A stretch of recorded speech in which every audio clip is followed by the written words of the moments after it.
hip-hop is the future of music. Just as rock and roll was invented by African Americans in the 19th century, now we have hip-hop. It's probably going to influence most of the music for this next century. Hip-hop in the 90s was at its peak in popularity. The two most popular rappers were, of course, Biggie and Tupac. They were also two of the most influential people in America.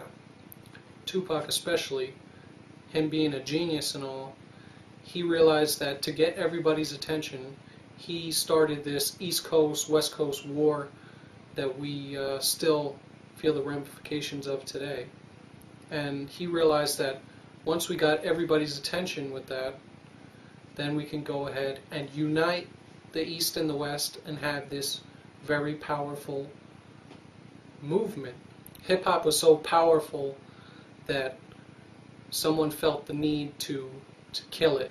Hip-hop today is very censored. You can't really discern a hip-hop pop music track from a pop music track from any other genre of music, rock or punk or whatever, because one defining character of hip-hop was that it had at least 3 or 4 times more lyrics in each song than any other type of music.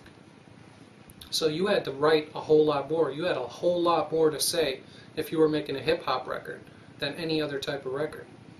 And there was all kinds of stuff being said. That's all gone now. It's all censored. You only hear what the record companies want people to hear. They still let you talk about hoes, but that's because they don't know when rappers are talking about hoes what they're talking about. So what I'm trying to say here is that we know that like 80 to 85% of people that buy rap music in America are white people. So when rappers are talking about hoes, and this is ever since rap was a popular music form in America, they're talking about the hoes that come up to them after the shows. And 85% of the fans are, of course, white. Not only because of the music forms jazz, hip-hop, rock and roll, but also for building this country. African Americans deserve some reparations because we did enslave them for about 400 years.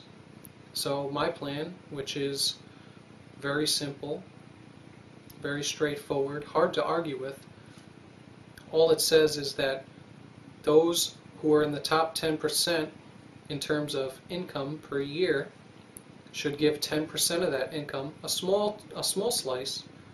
Just give 10% of that to the reparations, and that money gets distributed to the African Americans of this country, whose ancestors are the main reason that our country is in the state it is in today. This is why one of the reasons why we have such a great country is because they built it. Like the White House, for example, built by slave labor, partly. Yeah, where George Bush lived.